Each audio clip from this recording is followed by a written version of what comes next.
Welcome to Real Talk NFT. I'm your host, Brian. You know my amazing co-host, Joe. And we have a really special guest here for you today. His name is Dollar. He is the founder and the visionary of the Crypto Undeads project. You may be familiar. It was absolutely a hyped project and hype mint for weeks and weeks. And we're super excited to have Dollar on to talk all things about Crypto Undeads. We want to know about the past, the present, and the future. Dollar, thanks for joining us, my man. Really happy to have you on. It's a pleasure. Super happy to be here with you and dive into it.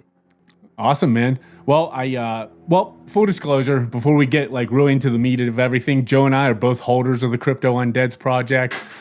We've been following it since before mint. We were day one minters. Absolutely love the art, love kind of the vibe you put around the entire project. But before we get into the meat of the project and talking all about the undeads, can you give us a little bit about your background in Web3 and NFTs? And you know what? I've actually seen you lurking, and I know you're a Punks holder, so I've seen you in that Punks Discord quite a bit. So I know you've been in NFTs for quite some time. Yeah, you know what? My exposure to NFTs in the very beginning was, I'll tell you the first thing that came up on my radar significantly was actually Alex Becker. Well before I was involved in NFTs, Alex and I were friends on Facebook, just because we both have a similar marketing background. We ran in a couple of similar circles, and he had posted that he bought a hoodie Cryptopunk for like $12,000 US, right? And I was like, I'm pretty sure I remember commenting saying this is the most ridiculous thing I've ever seen. I don't know what you're doing. You've lost your mind.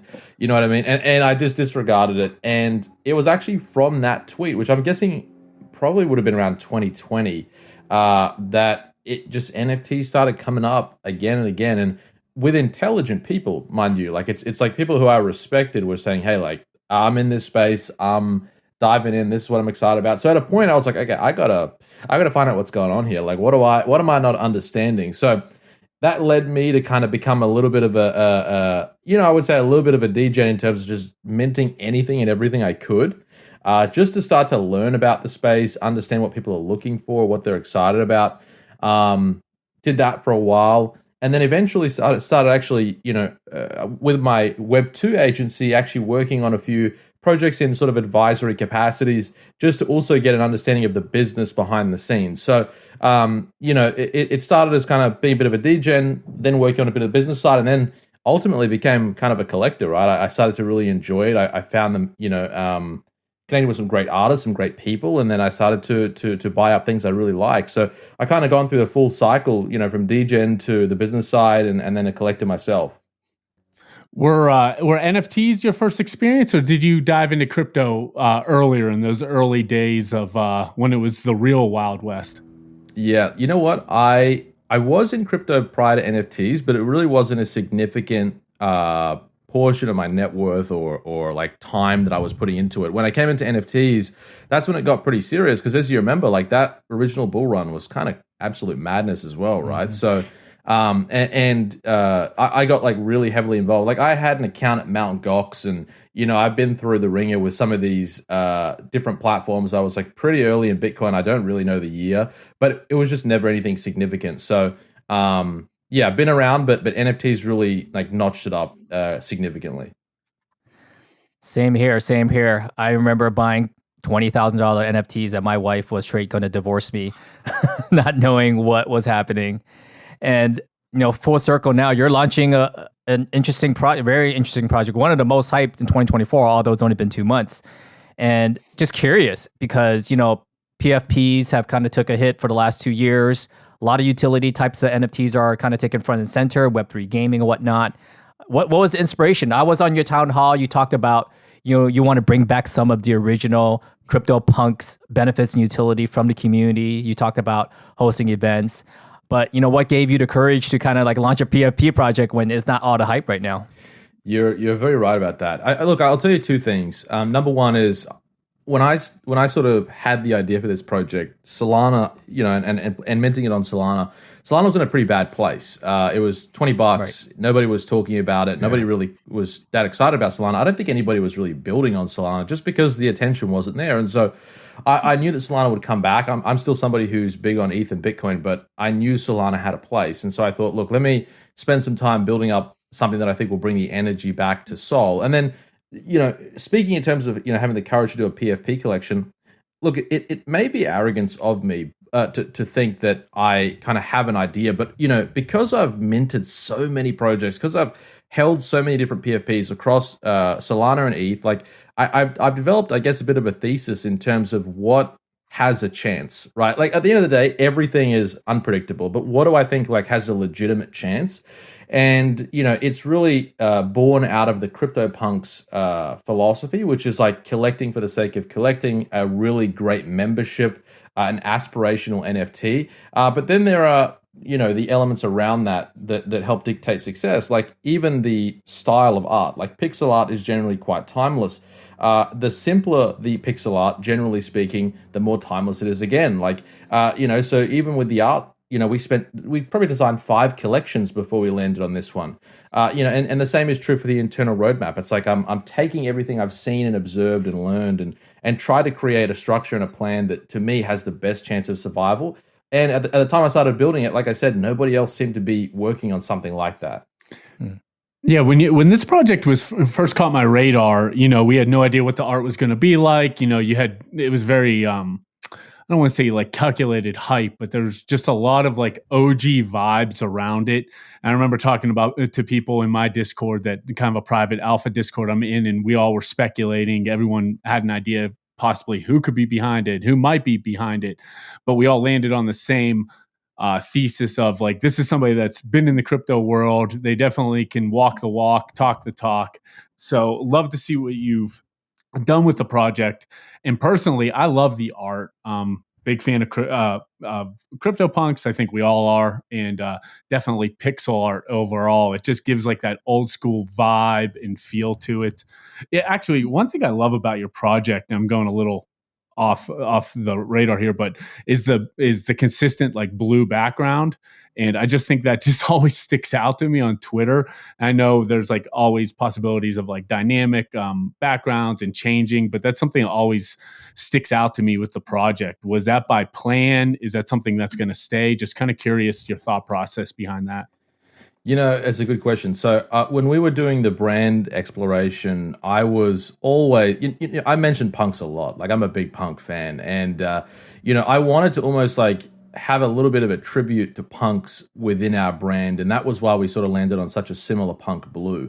I'm not trying to be punks. I'm not trying to replace punks. I mean, that punks are punks, right? I am a punk and whatever, but I really think that they've nailed something that no other project has yet been able to do. And so I went, a very similar blue, to, for that reason. And, we did, and we do have an internal plan to make, do some fun things with the background, I'll say. But, when we rolled this out with the one background, the feedback is all like, yeah, this feels like really cohesive. Everybody kind of stands out with the same background. It shows that we're all from the one collection. So it's funny, like I almost have a little bit more hesitance playing with the backgrounds now that I've seen all the blue out there. And everybody said the same thing. So we've got to think about it carefully. The engineering is there to explore and have fun with it. But I agree, like I think people really like the cohesive, consistent background. I like the art for 100%. And personally, I have a lot of friends who are collecting like mid-tier rares, and they're having a lot of fun with it. And I know that there is a Unreviewed Legendary. Is that correct? And I know you talked about it possibly being in an auction house. And that's something I've always asked my Maxi friends. Me and Brian are Ethereum heavy NFT collectors. And just because of 2024, I would say from December to now, Solana just flipped a switch. And perfect timing for you guys. Congrats. You guys done over 200,000 in that's amazing. Congrats to you guys. And I always ask my soul friends, like, how come there's not something featured on Sotheby's or, Christie's? And it's good to hear, someone that thought, I was like, I'm giving myself props, I guess. I'm like, I thought someone should do a Solana auction because Bitcoin Ordinals just did one. Like, not too long ago with the Bitcoin shrooms, and I was surprised that was like the first one. So I hope you guys are the first one. If hopefully I'm educated here, and there hasn't been a big soul project in the auction house yet. Definitely not to my knowledge. Definitely, potentially an art, like a one of one piece of art, but even then, I'm not aware of any. So, yeah, we've the good news is that a lot of my close friends and even myself, we have relationships with these big auction houses, and for me, I think a big part of the CryptoPunk success has been positioning themselves as an art project. I mean, it is a PFP, but it is also an art project, and they're in the galleries and they're doing the exhibitions and all this type of thing. So we want to, and I've said this many times, like avoid falling into the hamster wheel of the utility project, because I don't think there's a positive ending there. So I think if we can work with the auction house, let's say for this Unreviewed Legendary, even, make a feature in different galleries of contemporary digital art. I mean, if we can position ourselves in these types of places, it definitely elevates the brand status and reiterates that you should be collecting it for the sake of collecting and enjoying the PFP. And, it's a different approach, especially than Solana is used to. But I think you're right. It would probably be the first. Can you break down some of the unique features that you're planning for the Crypto Undeads? I know I heard you on a Spaces maybe a week ago. You were talking about having your own, decentralized app and platform. And I believe, correct me if I'm wrong, but I believe there was something along the lines of like day one staking. Can you give us like just some ideas of what you're planning in the future? Yeah, absolutely. So, we've spoken about building out this collector DApp, and really what that is going to be is all hosted on cryptoundeads.com, and it's going to be a set of tools and facets that support the collection in various ways. So one of the ones I've mentioned, of course, is the staking element. Now, staking is like really big on Solana. On Ethereum, it's a little bit, it's like here and there. On Solana, every collection has staking. So, in a sense, we're doing that because we're native and we want to be part of it. We don't want to separate ourselves too much from the culture there. And we will tie staking to different forms of recognition. Now, the obvious one is like, everybody sort of has badges to sort of recognize time held or whatever else. But we do plan on having other opportunities that are only accessible based on a certain amount of time held or a certain number that are held, and that will all be recognized through the staking. So that'll eventually open up a bunch of different opportunities, both digital and physical, in time. So that's going to be an important piece for sure. And there's probably about, I'm going to say 4 or so other facets or main facets to the DApp that we'll roll out, over the coming months. But I can tell you that the point is to build our own Undeads ecosystem, meaning that somebody who maybe has never bought an NFT before could go to cryptoundeads.com, use a credit card, and own a Crypto Undead, and do all of the things that they would have to do to, have the full experience and not need a third party. Because I think it's really important to have all of this in one place for the purposes of onboarding. I think it makes the business and the brand feel a little bit like resilient and independent, of other variables. So it's all to support the collection and onboarding. But there's a few, really fun things starting with the staking. Absolutely. I agree with like a bespoke marketplace. I believe in royalties. How's the project going to run and provide benefits for the community, if not so? And so I'm all for that. Can you speak on some of the thesis that you mentioned that stood out after your many years of collecting many NFTs? I know the DApp is one of them. Is there anything else that you can talk about? I do want to mention that I am excited about what you said in the town hall, which is bringing back like good in-person events. That's what I love NFTs. It's the community meeting people in face. So I absolutely love that. Yeah, look, I think that there's a couple of things. One is just and I mentioned it just before, the utility hamster wheel, I think, is normally a death trap. Ultimately, I really believe in collecting out of a love for collecting and buying objectively, what it is you're buying on the day. And I find that like when people put out big roadmaps, there's just like ridiculous expectations in terms of what each deliverable does for the floor price. I think it's insane, actually. Like a lot of people think that it's going to double the floor, it's going to bring in all these new people, and it rarely does that. And so people start appraising the project based on what they think is going to happen when the next deliverable arrives. And this is what I think sort of becomes quite toxic for projects, and they'll never meet expectations, essentially what I'm trying to say. You know what I mean? So by going sort of the no roadmap route, which is a big part of the thesis, is to say, look, you might get something, you might not. You're generally buying because you like the community, you like the art, and you have a high degree of confidence that if the team does something, it's going to be pretty good. And that is generally what I want people to believe is like, look, if they do something, it'll be premium, it'll be top tier. But at the moment, I really love the PFP. I love this art, the community, and there'll be a few other opportunities, from across the ecosystem we try to bring to the table for Undeads. So that's the first. I mean, the other was the art. In terms of like, I think that as I was saying, like simple pixel art is generally the most timeless. You've got to find a style though that, while simple, is still unique. I think it's actually really challenging to have a distinctly unique, low pixel rate PFP nowadays. Like everybody says, well, that looks like that looks like that. So you have to be unique and distinctly unique. So, it's things like this around the thesis of like, look, not having a roadmap. It's really nailing the PFP ability. It's making sure that the IP is distinct and unique. It's making sure that you spend a lot of time curating the community and sort of, in a way, teaching them how to think, especially on Solana, because they're not used to this form of collecting in many ways. And so I've got to come up on stage, or I've got to put out a tweet to try to help them understand like what we're trying to do. And people are really resonating with it as time goes on. One thing I think you've hit out of the park here is that going into the Crypto Undeads Discord is probably one of the best Discords I've been in a really long time. And that was one thing that whenever I was gotten initially into NFTs, really early on, there was just like a different vibe within the Punks Discord. And then when some of these major projects came in, like, you were meeting all the same people, and there was just like this nostalgic OG vibe to it. Now going into the Undeads Discord, I get the exact same feeling there. And I'd love to know kind of your thought process of how you brought all those people together. And one thing that I loved about the project is that you gave, obviously, Punk holders got an opportunity to mint a few Undeads, and then other collaborations across the Ethereum ecosystem. And you brought tons of major collectors and collections collectors over into Solana for the first time. What was your thought process there, and what's your thought of the community overall?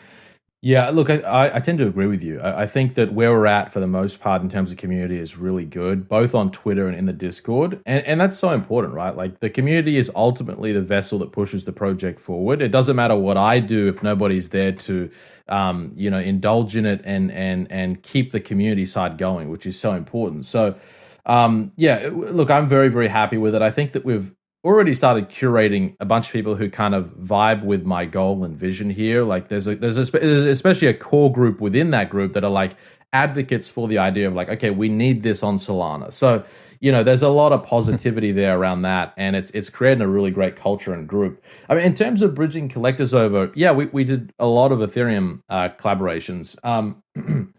The idea is that like Solana is on everybody's radar. Like you can't really ignore it. Even if you're an ETH maxi, like Solana is still on the radar. And there's a lot that happens on Solana, even if it's not NFT related, if it's DeFi or whatever, you can't really ignore it, right? Like, and so with that in mind, I was like, look, let me open the doors here and say, come and join us with a collection that's not just about Solana. I could have called it Sol Undeads, which is the general naming convention on Solana. You know what I mean? It's just Sol something. But I made it Crypto Undeads to say, like, this is not about Solana exclusively. It's open doors happening on Solana.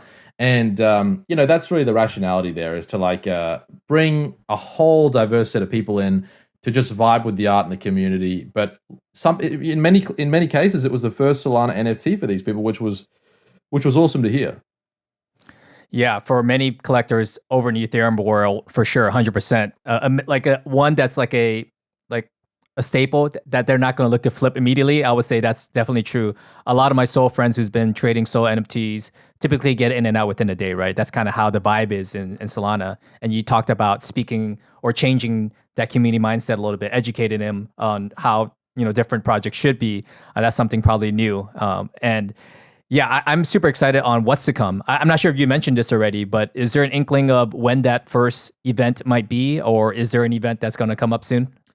Yeah, so you know what? In terms of deliverables, this month we've definitely got some things coming up. February, and in April we will have a physical presence in terms of an actual event. somewhere in the world. It hasn't yet been announced, but we're working on that. It's fair to say we'll be at the most important events in some capacity. And like I mentioned to you, we are avoiding sort of just throwing these big sort of pointless parties. I mean, I know some people enjoy them, but for me, I don't feel like there's very little value extracted from those parties. You know what I mean? It's one of many, and I think that part of this project is great networking and a strong membership. And what that would mean is that you would go and have an opportunity where you can actually talk to people, meet with people, and hopefully leave with something, beneficial, whether it's just a good conversation, a new friend, a business partner. I'm not sure what that leads to, but I want to nurture those types of events where it's a little bit cozier, kind of an intimate, opportunity to sit down, have a drink and chat. And so that's the approach we're definitely taking with all of our events that are coming up. Touching back on the partnerships and collaborations, I know you did a ton of them before the mint, and I think I heard you on a Spaces right after the mint, and you said that you're going to continue with those partnerships and collaborations, and that was something I love to hear as a holder in some form or fashion, because a lot of the time you hear about a lot of those collaborations and partnerships with other communities pre-mint. The project mints out and then they kind of, go and do their own thing. Is that still kind of your plan overall, is to, group and have collaborations with other NFT communities? Yeah, absolutely. It's actually a really big focus is to put together some really good, meaningful partnerships with other projects, not just on Solana, also on Ethereum. And it's interesting. I'll tell you something candidly. We had a conversation with every founder pre-mint. I mean, literally every founder we had a chance to speak to. And all of them were super receptive because they wanted to bring their holders in and give them the opportunity to mint. Now, post-mint, it's a little bit more competitive. I find that founders are a little bit more protective of, market share and that type of thing. So there's definitely a smaller pool to work with. But what I'll tell you is it's generally the biggest projects on both the Solana and Ethereum that are most receptive to post-mint collaborations, because I feel like they are comfortable in where they're at with their market share and their position. They're not feeling threatened, to do these types of things. But it is interesting in my experience meeting with founders, they're quite hesitant to partner with another group or anything because they feel it may, deduct from their holder base. So that's a little bit of insight. But, most of the big projects, and we have some quite significant projects, to be honest, on Ethereum and Solana that we're talking with and planning different things. And, in some cases it would be a digital experience. In others, it may be like a very simple creative collaboration. In others, it may be a physical, event type collaboration. So it's all in the works. Unfortunately, these things do move pretty slowly, but it's certainly a priority and something we want to nail. Yeah, I like your deliberate approach there versus what's happening now, where everyone's just packing in the newest protocol, like that's come out. Staking being one of, not staking, I'm sorry, tokens dropping being one of them. And whatever else may be, like ERC 404, that's on the Ethereum world, which makes me excited because, you don't know what's coming, right? And it just makes you want to stay on top of the project that much more. So I think it's pretty cool. Yeah, I appreciate that. Yeah, one other question I had, because I was going through some of the other NFTs I have, and just, we're always following the news and hype closely. And Inscriptions was such a big talk there for a while when we're talking like Bitcoin ordinals and, inscriptions on Solana. Was that ever a consideration to put these on chain? Very much so. Yeah, I'll tell you that I don't know. I don't know the timeline of when this podcast goes out, but I can tell you that it's definitely on our desk at this point in time. Inscriptions and sort of going on chain is what I call it adding to the case, and by that I mean the case of actually collecting whatever the collection is if they're on chain, because it supports the provenance. I think it really helps in our case because inscriptions are not really a thing on Solana yet. There's only a couple of collections. They're all very small that are inscribed. I don't believe there's any 10K PFP at the time of recording this anyway on Solana that's on chain or inscribed. So it's going to help strengthen the provenance case and the collector case to be on chain. And I think it's the most appropriate, to be honest. If you're really a crypto project long term, I don't see any reason not to eventually go on chain or inscribe, because that's kind of your statement to say, like, we're really locking in the benefit of the blockchain here for this project to cement, the asset into the chain. If you're just IPFSing and pointing it in different directions, it just doesn't feel as solid, and it doesn't feel as forever in a way. So definitely on our radar and something we'll for sure get to. As a holder, I love to hear that. It's you said it perfect, to be completely honest with you. Clip that, put that as a YouTube short or something, Joe. That's perfect. Yeah, Dollar, you mentioned, you like to keep things non-roadmap. Is there anything in the NFT world today that you like in terms of benefits, utility? I know we don't like that word, but kind of like, we like what they're doing there, and that's something that we might think about.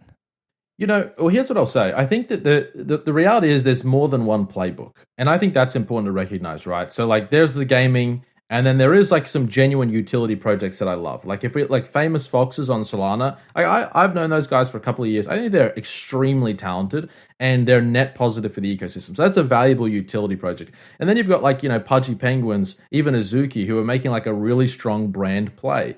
And their IP play is different to our IP play, but like they're doing their own playbook. So I think that like people need to recognize there's room for more than one approach. And that's why it's important, I think, to have a spread basket. It's like, okay, these guys are like pure utility. This is gaming. This is like a retail IP, and this is more like the, trad art type of style, punk undead approach. So, there are a lot of playbooks to follow, and we have sort of picked a lane that's a little bit more pure and simple. And I think that ages well for collectors in our space. But, do I see ours? Look, we want to do a lot of print. And I know that Punks kind of did that with Avant first. So I think a lot of what you're seeing with these sort of trad art integrations is something that we want to focus on pretty heavily. Awesome. Well, the last question I have for you is, I'm a huge fan of the project. I'm a holder. So, obviously I'm a big fan, but kind of had it on my radar from the beginning. But you built this in like the Solana dog days, and you launched it at a perfect time. You brought all these ETH maxis over to Solana. Has this surpassed your expectations overall? Did you see it coming to fruition as well as it has? Look, my goal was to, I think I put a tweet out about this, was to, create a PFP that everybody loves to collect and use, and to have a brand that everybody recognizes. Because to me, this was the formula of like, when I said I want to bring energy and potential back to Solana, if I do those two things, I knew it would probably be pretty successful, right, collectively. So, look, I'm happy with how things went overall. There was a little bit of a hiccup, obviously, with our initial airdrop and little bits and pieces, but we corrected it and did what we had to do. I think now we're consolidating with a great group of people and collectors, and so I'm really happy with where we're at. I'm happy with how much attention we could bring to Solana, especially through the mint, and I feel like we're in a great place to do what we got to do and execute some important things over the next year to really solidify Undead's where I want it to land. Awesome. Yeah, super pumped for what you've built and excited to see what you're going to be building in the future. It definitely seems like this is one of the top projects out there, especially on the Solana blockchain. And the PFP slap, what can I say? They look great in Twitter. They look great on Discord. Big fan of that blue background, not going to lie. So maybe you'll keep that intact. It just looks good. But Dollar, I'll give you a chance to kind of give a shout out to any links, or if you want anybody to find you, maybe you don't.